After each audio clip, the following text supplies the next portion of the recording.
It started in 1906. It was one of the, we believe, was the first formal educational program of automotive training in the country.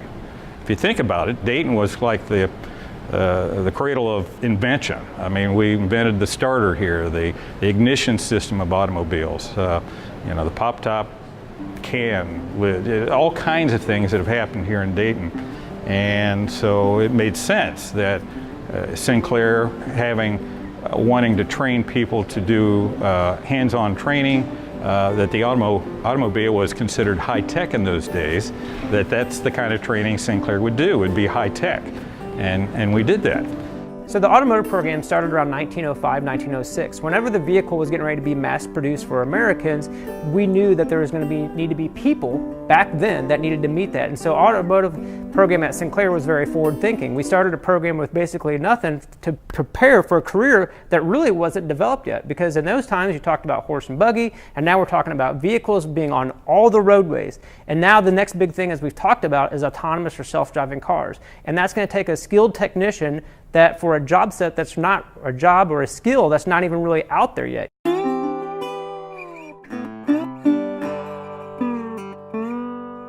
You know, a lot of people's thinking it's the connotation grease monkey. Not really the case. I mean, it's so technological. I mean, it's a computer. They pull a computer out for everything. Plug in, wireless. I mean, it's more of updates and things of that nature than tearing anything apart, quite honestly. I mean, you still do engines, transmissions, still do all that stuff, but 9 times out of 10, because I do spend a lot of time, probably more than most dealers, back in the shop. I'm back there a lot and walking through the shop, and most of the time, they've got a laptop out, they've got wiring, those type of things. So it's just different. We're talking about working on 2018 vehicles that have more modules than the first, basically Space Shuttle did. You're talking about 40 to 50 modules on a vehicle, FlexRay bus communication, using a wireless laptop to talk to the vehicle whenever you're trying to look up the diagnostic trouble code. You're talking about vehicles in the future, they're going to be talking to one another going down the road. So your car is talking to my car. You're talking about vehicles talking to the infrastructure, so your vehicle talking to stoplights, and we're on the cusp of autonomous vehicles. I mean, it's going more that way, obviously, with electric cars and autonomous and everything. And I know I talked to a lot of the professors down there that I'm friends with, and I know they're teaching that now too. So the good thing about it, we know that Sinclair is on top of it because they're working directly with Chrysler.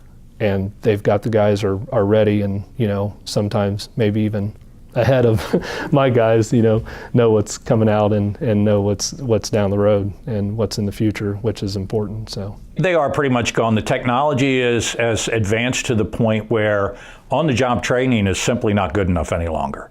There's certainly places where people can go that on-the-job training is enough. But if you're working at the dealership level with the high technology that we're working on every day, you have to have advanced education. It's just that simple. I think the old school mentality of that is, you fix a car with a hammer and a screwdriver, you get dirty. That's elements kind of gone away.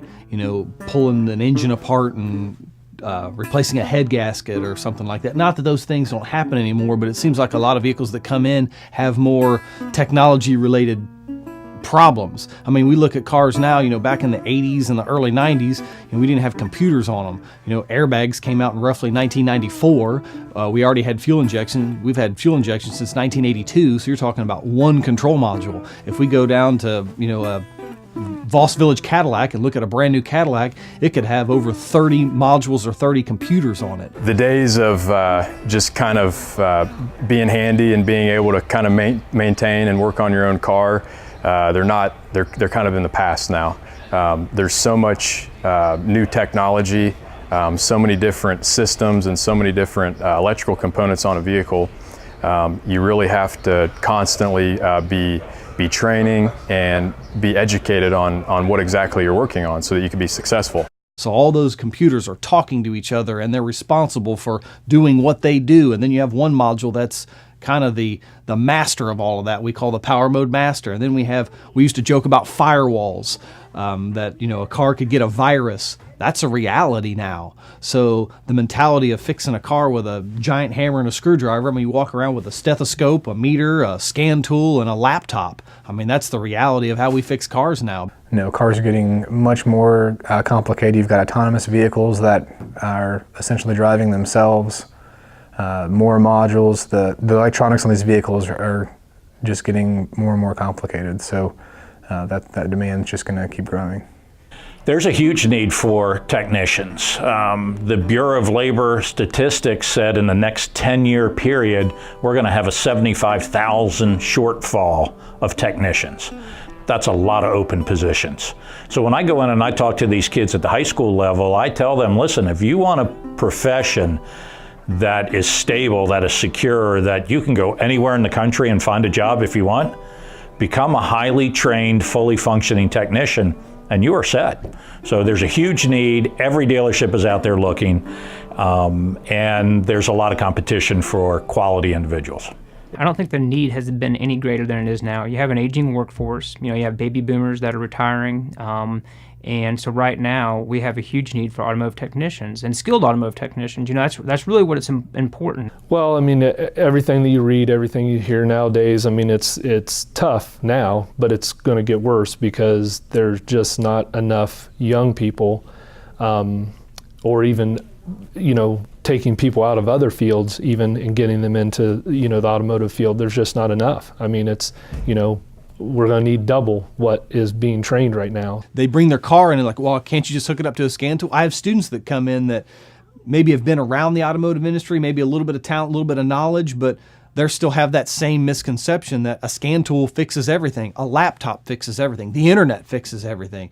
There's a huge human element here that requires training. You have to have a great understanding of how a 12-volt electrical system works, and now it's even going to 480 volts when you have a hybrid system. Yes, I realize that the scan tool can talk to that module to tell the window to go up and down, but it's a little bit more than that. It's not going to tell you or may not know, hey, I've lost communication between the switch and the module.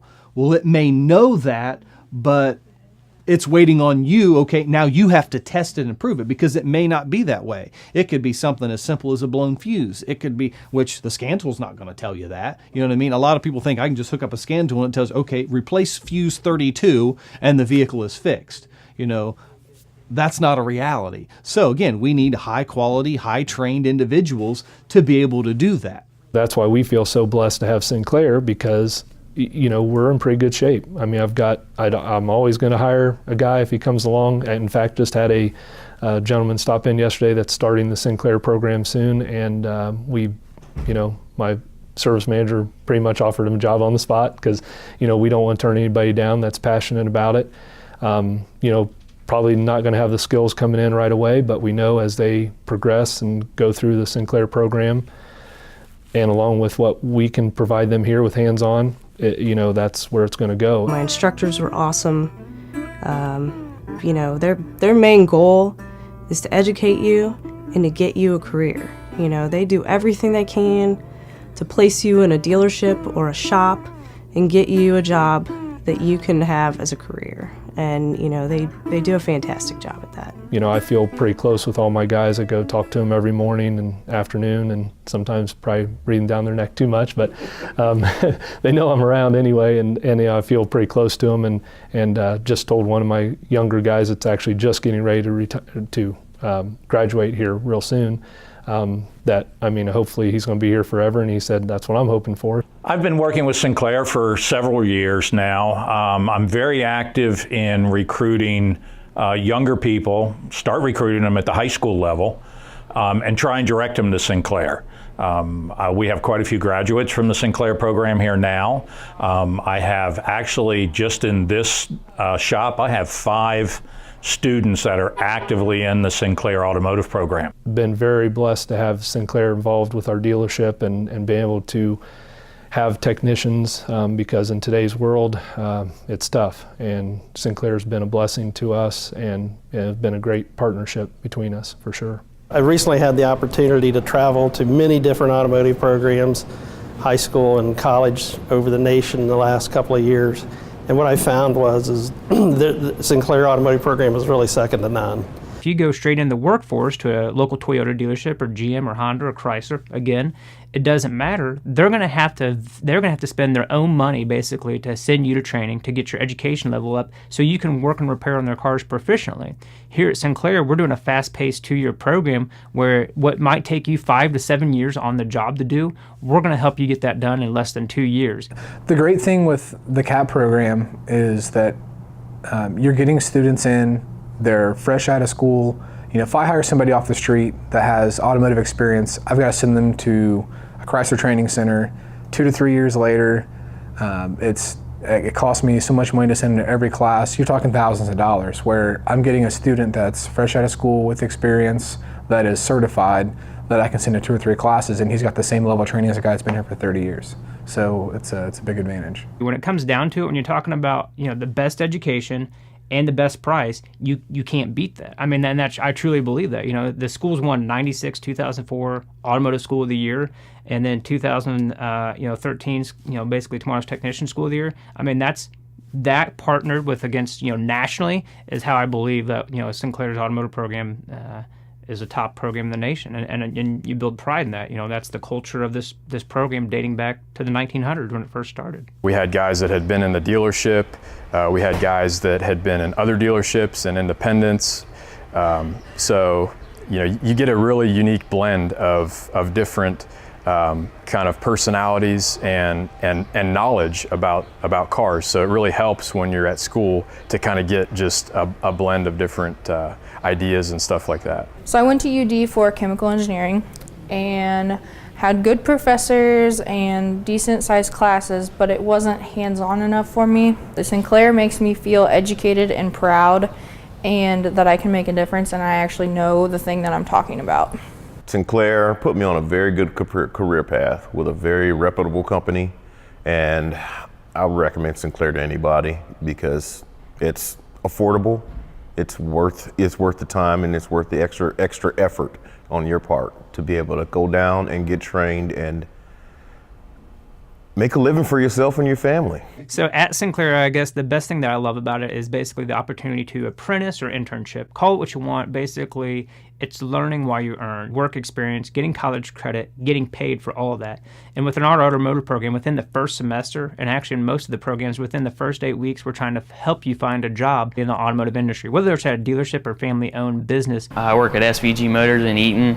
I'm a service tech there. It's a Chrysler dealership. My internship at Sinclair, you go to school in the mornings around like 12 o'clock, and then you go to work and then work out your rest of the days, and you do that pretty much every single day that you're here. One thing is we talk about students and they say, well, all the automotive students in the high schools, they go to the career centers. Well, that's not true. I didn't go to a career center. Yeah, my high school had automotive, but I only took 1 semester of automotive technology at the high school. I went through traditional high school. So, a lot of times you talk to counselors and they say, well, students for automotive technology aren't here in our high school, our traditional high school. I actually went to Miami East High School, never had any interest in automotive in high school. Went to the University of Dayton for chemical engineering and wasn't quite hands-on enough for me. So I went home and got a job at a parts store and decided I wanted an education so I could know what I was talking about. I've always enjoyed building things and, take stuff apart, put it back together. And, my dad didn't fix cars. I don't have brothers. So, I wasn't really exposed to it growing up. Yeah, it was about early high school. I went to Miami Valley Career Technology Center. Right. But I did not go there for automotive technician. I was actually there for natural resources management. So I switched up my career after I got out of high school because I knew I was still interested in cars and I love the hands-on feel that I got with cars and everything. So I switched up my careers a little bit. Well, I can tell you right now, based off of our enrollment, that they're all over and they're in traditional high schools. They have a passion for automotive, but they didn't go to the career center. Maybe they wanted to stay and hang out with their friends in high school. Maybe they wanted to play sports. Maybe mom and dad wanted them to take, advanced placement or college credit plus classes. And so the career center wasn't a fit at 15, 16, 17 years of age. But there's a ton of young people, males and females, that want to come into automotive technology that are at your traditional high school. So I graduated from Beaver Creek High School in 2008. And then I knew I wanted to pursue a career in the automotive industry. So I knew about the automotive program at Sinclair. heard good things about it, so I pursued that, and I did my associate's degree there through the CAP program. And then I interned at a couple Chrysler dealerships, ended up here, and I've been here for about 8 years. When we find somebody that we think is dedicated and really has a desire to learn this profession, then we're going to do everything we can to help them get there. The stereotype is this field's only for males, and I've had tons of young ladies come through our program that have been successful in this industry. And the thing is to be honest with you, they're some of our better students. They're very detail-oriented. They're enjoyable to have in class. They're hands-on. They love the field. And here in the recent, probably past 3 to 5 years, we've showed an uptick in enrollment with our female population. And they do an awesome job. I've got a good crew. I don't get any issues with, my gender, or, nobody questions my skill because I am a female. It actually makes a lot of people very excited and happy when they find out that a woman is working on their car. If you think about this, you're female, and you're taking your car to the car care center. Sometimes there's some anxiety of taking it to a male technician, or maybe somebody that's male, and that maybe there's some kind of, you're not sure if they're telling you all the truth. Well, sometimes I think the benefit of being a female in the automotive industry is being that same gender and having that one-on-one connection with your female customer shows a great deal of wealth to that shop, basically, as that organization, because they can talk one-on-one. They can talk to you about the problems that you're having with the vehicle. I've got one service writer that's a woman. I am passionate about that, having a woman in the service drive for sure, because I think it gives it at ease of anybody coming in there, especially women, see another woman working in there. I think that helps. But yeah, absolutely. I think the field is open to anybody, and especially women nowadays for sure. And we need skill, and I don't care who it is. If they're passionate about it and they've got the skills, absolutely.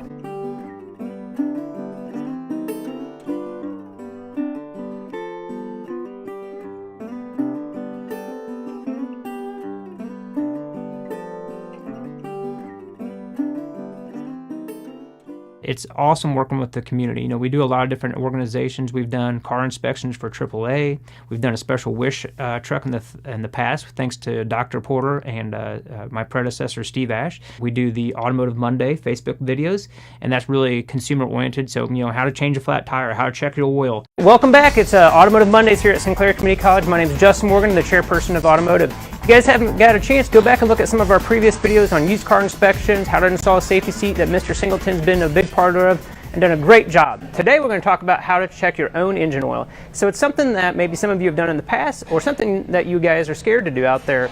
And the one thing I want to try to do is go through and give you the information that you need to check your own engine oil. The reason this is so important is today on vehicles we have oil life intervals, and what we do is we use a monitor on the vehicle's computer to tell us when to change oil. The problem with that is on new cars is sometimes that oil life interval will go to 7,000 miles. And for those of you that are uninformed, our typical oil interval in the past has been 3,000 miles. So what do we need to do is when we do those gas fill-ups at the local gas station, is that's a good time to go ahead and pop your hood and check your own engine oil. Hey, welcome everyone. Thanks for watching. My name is Troy Singleton, and we're bringing you another video from the Sinclair Community College Automotive Department. Now, this is part 3 of our 3-part series on making a used car purchase. All those things are important because they might not need to take classes here at Sinclair, but they want some knowledge that they want to take, or maybe they tell their nephew or their niece or something about the automotive program. They say, hey, those guys are experts down there at Sinclair, and I got to check a snippet basically of how to buy a used car. Those things are great to basically work with the community and different organizations all over the area. One of the great things about moving into this facility is we've got to develop the high performance engine program. Basically what that is it is an opportunity to extend beyond the normal curriculum that we teach here at the automotive class, and it takes a little bit higher skill level mindset. It caters to people that want to be involved in the motorsport arena.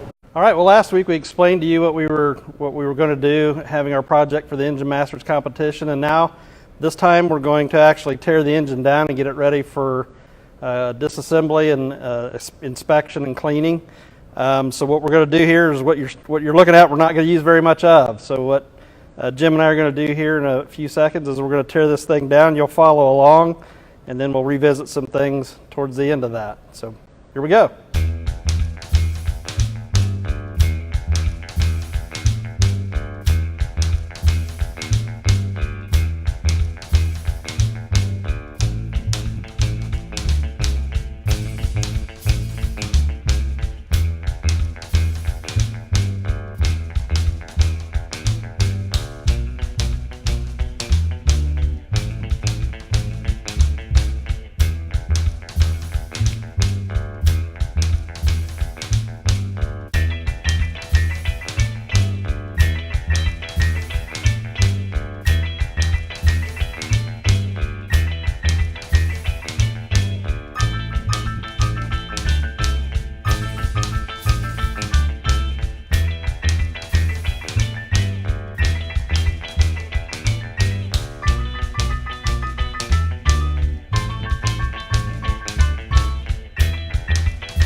All right, we fully disassembled our small block Ford. So Sinclair Automotive program is a top-notch program. A few things that you can see that we have to offer here is in our high performance program, we've done 3 engine builds with the Engine Masters Challenge through Hot Rod Magazine. So these are 3 of our engines that we've done here in the previous years. This being a 3rd place finisher out of 14 that we're most proud of. That's against national engine builders all over the nation. So we're very proud of this for our high performance program. And as mentioned, we've been a top program by 2013 Automotive School of the Year. And then also some of the donated engines and transmissions that we get from the manufacturer. So this is all in display in our showroom that you'll get to see. So the vehicles that you see here in our showroom is going to be donated from our manufacturer. So a lot of these vehicles are buybacks. So this example is the Chevy Silverado that we got for our General Motors ASAP program. So yeah, we have some pretty cool cars that are in the actual showroom here, but we also take these out and use them in our program. We have a 2011 Camaro SS here. It's a 6-speed car. This car is really neat because we actually use this in our high performance program. This is also for our General Motors ASAP program. So that General Motors ASAP program is the 2-year apprenticeship program where the students go to school for 8 weeks at a time and then go to the dealership for 8 weeks at a time. And that's 40 weeks at Sinclair, 40 weeks basically or more back at the dealership. And upon graduation, those students get hired as a GM dealership service technician. So a really cool program. Furthermore, we have a Honda program. We get tons of support from local dealerships. This example being from the Performance Group, the Automotive Network. This is actually not donated from a manufacturer. This is donated from a local dealership network that actually supports with hiring our interns. This is from our Mopar CAP program. So much like our GM and our Honda apprenticeship programs, we have the Mopar CAP program where you get to work on this latest and greatest technology. We also like to use this in our high performance tuning program where students get to learn how to go through and tune a vehicle for EFI cars. So that would be something of self-interest or maybe a hobbyist level. So we have our high performance program. You saw the engines. You get to see some of the cars that we use in the program as well. So welcome to our 16-bay automotive shop. This is where we do a lot of our large lab activities. You will see that we have 12 two-post lists. We actually have 4 alignment racks that you'll see here in a little bit. These are some of the vehicles that we use in our training here at the Sinclair Automotive Lab. So students are working on late model GM vehicles, Chrysler vehicles that you're going to see, and we're using this technology basically, and so we're talking about using our snap-on scan tools that we have. When a student comes in and works on a vehicle like this for the Chrysler program, they're going to be using a manufacturer scan tool. So that's one that Chrysler would have. Or if it's in the GM program, they're going to be using the GM scan tool. If you're talking about the Honda program, they're going to be using the Honda scan tool. So components for those programs are manufacturer specific. If you're not just interested in GM, Honda, Chrysler, we have a comprehensive program that we work closely with independent shops. And so you'll get to cover all these different manufacturers, whether it's a Buick, a Chrysler, a Chevrolet, or as a Hyundai or a Ford. It just depends on what we have here in our fleet is what we use for training purposes. So behind me what you see is all of our donated engines and transmissions that we use for our classes. So when you go through our engines class, you're going through late model engines. You're using vehicles and engines that are basically current in production. So stuff from 2016, 2017, 2019 model years in that area. So the need in the community is for skilled automotive technicians, and one of the things that's cool about Sinclair's automotive program is we have a partnership with Hunter Engineering, and so we use Hunter's latest and greatest technology here. Hunter basically provides 2 new aligners, brand new, every year for our program. Every year those units are sold as a demo. They also provide a new balancer and a new tire machine. So our students and graduates are exposed to the latest and greatest technology when it comes to alignment stuff, so that way they're prepared for those types of equipment when they're bought brand new at a dealership or family-owned business in the local area. The path is fairly secure, and it's also fairly quick. This isn't a 10-year path to make a decent living. This is something, once you graduate high school, if you attend Sinclair, it's a 2-year program. Within a couple of years after that, you have every ability to be making $50,000, $60,000, $70,000 a year. So it's a nice path, and it's very quick. I love our community. I love our school. I love our program. There's a lot of pride in that. A lot of pride in the fact of, having a national reputation and kind of this hidden gem in the Dayton region and Ohio and nationally for this automotive program, and you're at, conferences and people are like, oh, you're from Sinclair, that's an awesome automotive program. You talk to people that have no connection of who I am when I go to the community and go, oh, I had an awesome experience at such and such automotive business, and they were a Sinclair graduate and stuff, and then they come to find out who I am, and those are the stories that you love to hear. As far as having graduates that are being successful. All I want to do in our program and all I want our department to do is help our students be successful, and we do that. That's done over and over and over and over, and that's why I love hearing about Sinclair.